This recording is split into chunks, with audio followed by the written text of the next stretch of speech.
We are going to begin the funeral service for Svetlana Maslovskaya.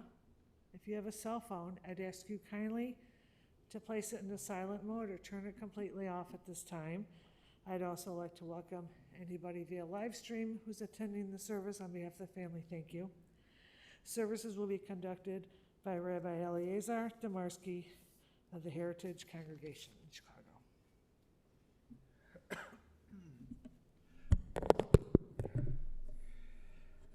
מזמור לדוד, אדוני רואי לו אכסור, בינוס דשא ירבצני על מי מנוחוס ינגלני. נפשי ישבב ינחני במגלי צדק למען שמו. גם כי אלך בגיא צל מוות לא ירא כי אתה עמדי. שבתך ומשענתך המה ינחמוני. תערוך לפני שולחן נגד צורריי, דשנת בשמן ראשי כוס רוויה. אך טוב החסד ירדפוני כל ימי חיי, ושבתי בביס אדוני לאורך ימים.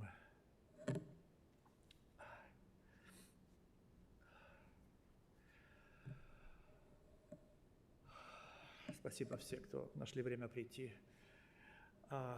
Это большая потеря для Анжелы. Потерять маму в таком раннем для Анжелы возрасте, потерять человека, который был с тобой рядом всю твою жизнь, который был большой частью твоей жизни. И мама, которая не сможет продолжать быть с тобой еще много-много лет. Много лет, когда еще будет много, дай Бог, праздничных событий в ее семье. И поэтому это большая потеря и для Анжелы, и для всей семьи, для всей большой семьи Масловских, и для всех, кто знал Свету. А не знать ее было невозможно. Тот, кто хоть на короткое время соприкасался с ней, знакомился с ней, запоминал ее навсегда. Она была очень яркая женщина. Яркая и внешне, тут есть множество фотографий, красная помада, и внутренне.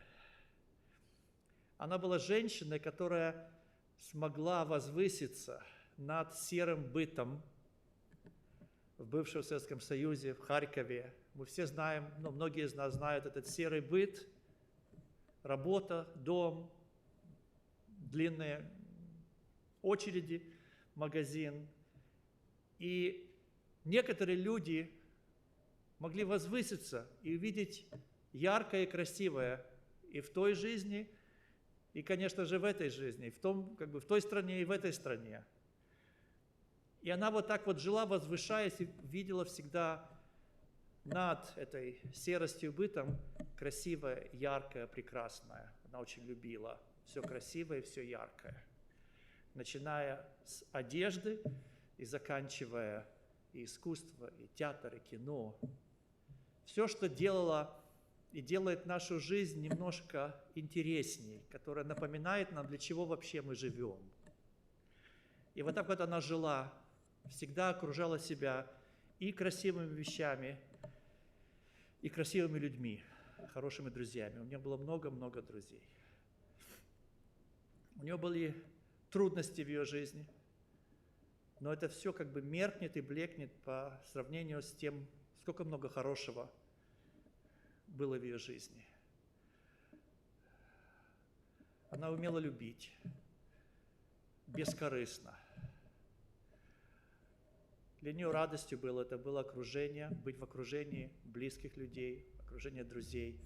Большинство фотографий я смотрел вместе с Анжелой, вместе с ее сестрой Эммой, с ее семьей. Это был ее мир, небольшой мир, но очень яркий, очень красивый. И поэтому сегодня этот мир стал немножко темнее, потому что ушел вот такой вот яркий, такой теплый, такой красивый человек, Анжелина мама. И я знаю, что нету слов, которые могли бы по-настоящему выразить чувство потери и боль утраты мамы.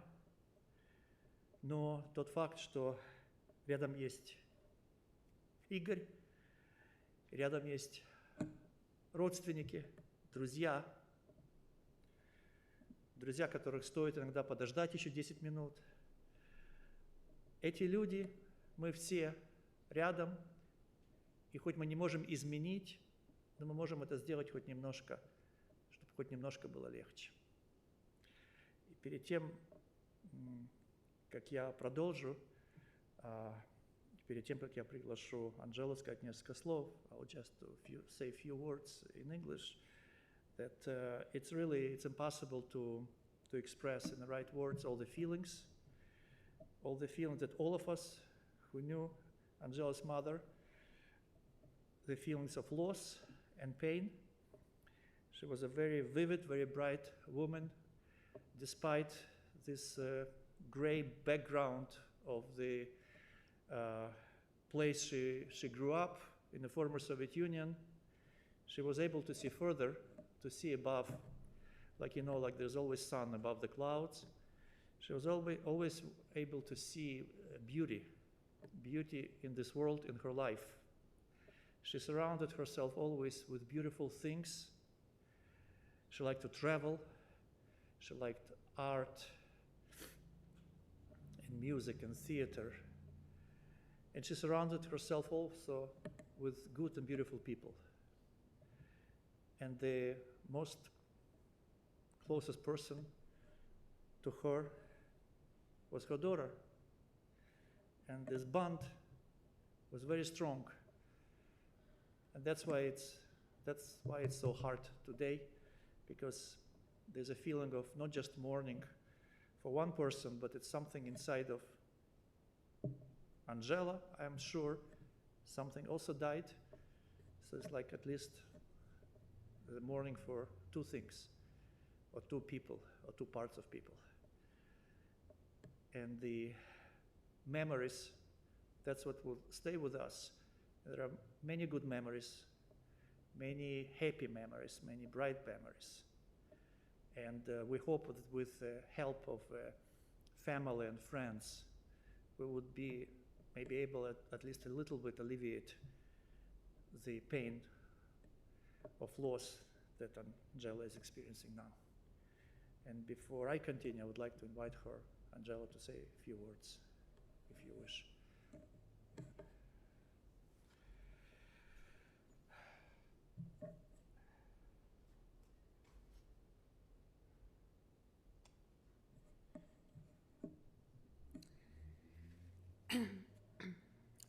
To say my mother was a force of nature would not do her justice.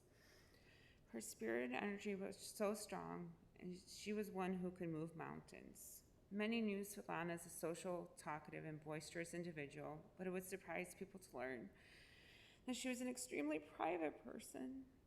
There was only a small group of people that she had considered in her inner circle and who really knew her heart. Few knew that she was an avid reader. At home growing up, there were stacks of books and newspapers everywhere that she couldn't wait to get through. She could discuss books from many Russian authors and speak on almost any world current event. Few really understood her passion for the arts. She loved music, theater, dance, and the cinema. She was moved by these art forms. Many would see her at Russian concerts on Sunday nights, dressed and pressed with her bright red lipstick. Few knew when I would look over to her from time to time as a child at these concerts or shows. I would see her tear up from joy and her eyes light up when she was moved by one of her favorite songs or watching a beautiful ballet performance, or from just laughing intensely at a comedy show. She installed the same passions in me as she had for the arts when I was growing up. As a child, she made sure I was exposed to all the art and had the chance to explore those interests. She was a single mother who never drove or had much means, but she would still make sure that I had many opportunities and would take advantage of those for me. Whether it was taking me to dance classes at the GCC, private piano lessons at a friend's home, or bringing me to a children's theater on the weekend. Sometimes I was exposed to these arts just as her sidekick at her concerts for her favorite artist or theater performance. Few knew her love for basketball, and it surprised many that she would keep up with the players and games and always looked forward to watching the Bulls play, and that she secretly had a crush on Michael Jordan. Few knew how much she loved her inner circle so intensely and unconditionally. When you were her person, she would do absolutely anything for you and was loyal to a fault. When my grandmother was in a coma from a stroke for several years prior to her death, my mother, Sveta, was there almost every single day. She was a single mother taking public transit to make sure her mother was as comfortable as possible. Few knew how wonderful she was with numbers at math. She could calculate tax on items before the computers could and do complex equations by hand. She would even call me to remind me of my friends' birthdays she had remembered. She had a knack for memorizing numbers and used that to her advantage. And she was the Facebook before Facebook to remind us of birthdays. Few knew how kind of a soul she was with her inner circle. She was extremely generous and loving and enjoyed expressing that. As a child on weekends, I would wake up to flowers by my bedside. My mother took great pride in taking care of the people she loved. Her inner circle during my lifetime was small. My grandmother, Anna, her late sister, Emma, and myself. I've seen her on many occasions think of others and see what she could do to help. She took pride in helping people in different ways, whether it was helping them find work or connecting them with others that might help them with their issues. My mother grew up in the Soviet Union, lost her father at an early age. Her father was Abraham. I can't imagine it was easy, but my mother, her late sister, Emma, and my grandmother took close care of each other and loved each other unconditionally and had other extended family to lean on. My mom took great pride that she was able to help financially support her family during that time and that they never felt without. They shared whatever they had amongst each other and operated as one unit.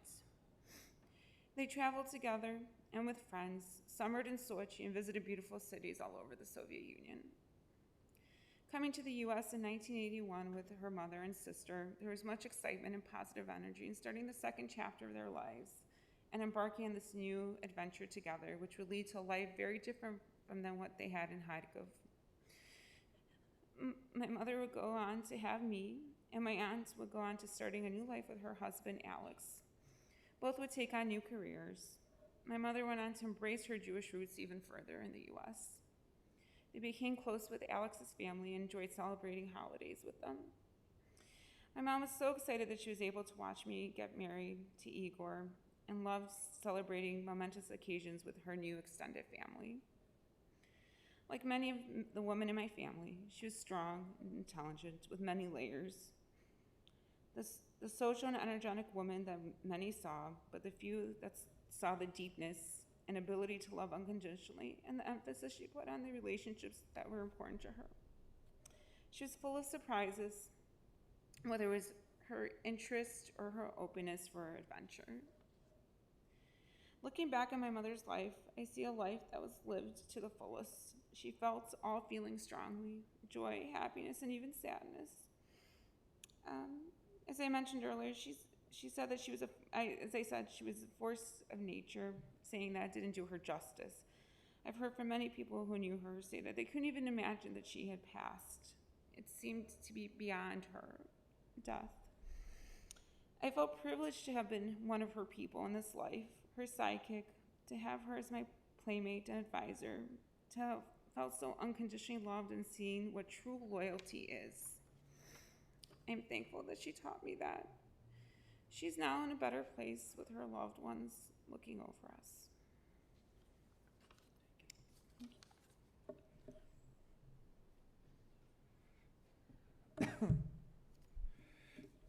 Thank you. It's a beautiful summary. your mother's life. And I would just want to continue on what you left off about her being in a better place. What's happening today and the feelings that we have today, we sort of have this dual feeling. Usually when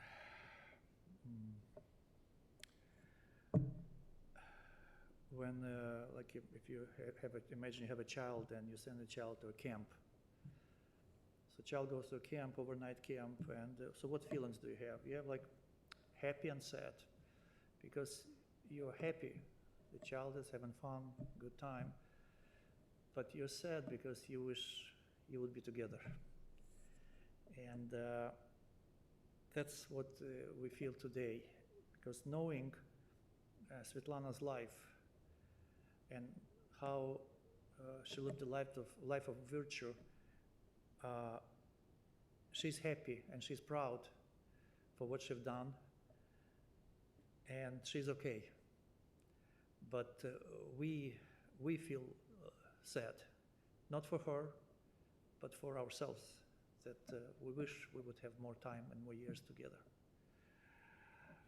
And I would like to say a final prayer where we ask God to remember everything that Svetlana accomplished in her life, all the good things, all the beautiful things, everything she created and everything that she is leaving behind. And this should serve as a merit, as an award, and her soul should be granted the highest possible place among the Jewish heroes and Jewish mothers. I would ask everybody to rise, and in the end of the prayer to answer Amen. Please rise. El male rachamim, shoichen bamrovomim. Hamtze menucha nechona al kanfei ashchina. B'malos gdoshim v'torim ki zohar rakia mazhirim. Es nishma Svetlana bas Avraham shelcha la'alama. Bavur shemishpochto titen l'tzdoka bat askoras nishmasa. B'gan Eden tihyeh menuchasa. Lachen bal rachamim yastireha b'sester knafav le'alamim. V'yitzror b'tzror ha'chaim es nishmasa. Adonai hu nachalasa. V'sanor b'shalom al mishkava. V'nomar Amen. Садитесь, пожалуйста. Please take your seats.